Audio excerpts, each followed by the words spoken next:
Hello and welcome to this video where we're going to work on estimating square roots. The learning target of this video is being able to approximate square roots of non-perfect squares to the nearest tenth. So let's jump straight in. What is it that we need to know? Well, we need to know what all the perfect squares are up to 400. That's something that's really helpful to have in our back pocket. And so the reason why we're going to go up to 400 is because 400 is 20 squared. So essentially, we need to know the numbers 1 through 20 and what their squares are. So 1, 2, 3, 4, 5, 6, 7, 8, 9, 10, 11, 12, 13, 14, 15, 16, 17, 18, 19, and 20. Now, hopefully for the first row, you know these. 1, 4, 9, 16, 25, 36, 49, 64, 81, 100. After that, things start getting a little more difficult. So it's something that's got to commit to memory. It's a fact you have to know.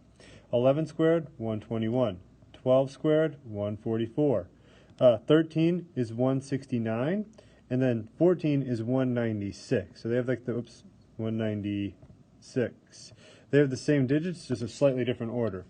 15 is 225, 16 is 256, 17 is 289, 18 is 324, 19 is 361, and then 20 is 400.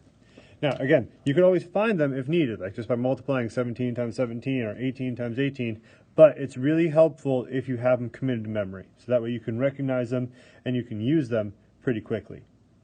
So now, that leads to the process. How are we going to go about estimating square roots to the 10th? Well, we have 5-ish steps. So step 1 is we're going to make a sandwich. Oops, that's not how you spell sandwich. There we go. Sandwich between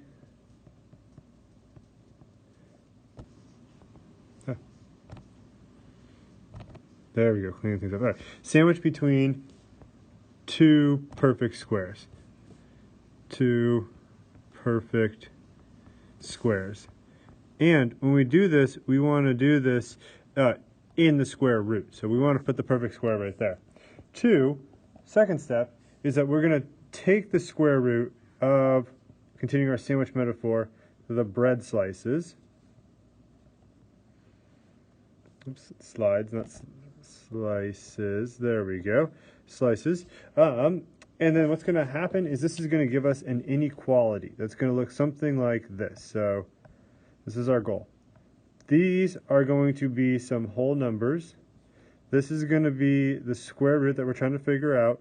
And this is what the sandwich ought to look like when it's all said and done after we've square rooted it. From here, we're going to take a look at these two numbers, and we're going to go to step 3, which is make an educated guess.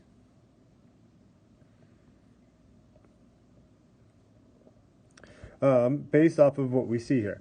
When we have some numbers, it'll make more sense. Step 4 is to check/compare. Oh, actually, part back to step 3. Make an educated guess plus test it out. And then step 4 is check/compare with another number. And if you do this really, really well, step 5 isn't needed. But step 5 is repeat steps 3 through 4 until you're done. So hopefully you don't need step 5. All right, so now again, this is a lot of talking. Let's kind of do some numbers and take a look at how it breaks down. So, for example, let's say we're taking a look at the square root of 8. And our goal is to approximate this to a decimal to the 10th. Now, no, approximating, it's not going to be perfect, and that's fine. Nothing wrong with that. Now, step 1 is to sandwich this between two perfect squares. So I'm going to take my square root of 8, and my sandwich is going to be an inequality sandwich. And I'm going to think, what are some perfect square numbers that are close to 8? And I'm going to have them under square roots. And so two perfect squares that come to mind are 4 and 9. 8 is in between these. Step 2 is to simplify the square root. So this gives me 2 is less than the square root of 8, which is less than the square, or less than 3. So now we're on to step 3 here. So step 3, make an educated guess and then test it out. Now, really what's going on here, if we think about this on a number line, we have 1, 2, 3. Somewhere in this area is a decimal that if we times it by itself is going to get us something super duper close to 8. Well, to kind of pick that out, let's take a look at how 8 compares to 9 and how 8 compares to 4. 8 is super close to 9, so I'm thinking it's going to be somewhere over here. You know what I'm going to do? I'm going to guess that it's going to be 2.9. That's my step 3. So my educated guess is 2.9. So off to the side, I'm going to go with 2.9 times 2.9. I'm going to crunch those numbers. So let's see here. That gives me a 1, carry an 8, 18, plus the 8 is 260. Put a 0 here. I have 8, and now I'm going to carry a 1, 5, and let's see what we get here. I'm going to get 1, 4, carry the 1, 8.41. Okay, that means I've overshot it. So this is 8.41. I want 8. So maybe I'm going to dial it back. I have to go to my second guess, which is going to be 2.7. So now I'm going to say, 2.9 didn't work. Let's see what happens if I do 2.7. So 2.7 times 2.7. See what we get here. So let's see, 2.7, that's 9. Carry the 4, 189, 0. That's going to be 4, carry the 1, 5. And so, yep, 5. All right. This is going to give me 9, 2, carry the 1, so that's 6. That would be 7.29. So we're getting there. We're getting closer. And right now, I'm thinking the answer might have to be 2.8. So 2.7 didn't work all that well, or 2.7 is not bad. 7.29, let's see. But we're going to check again, and we're going to check with 2.8. So times it by 2.8.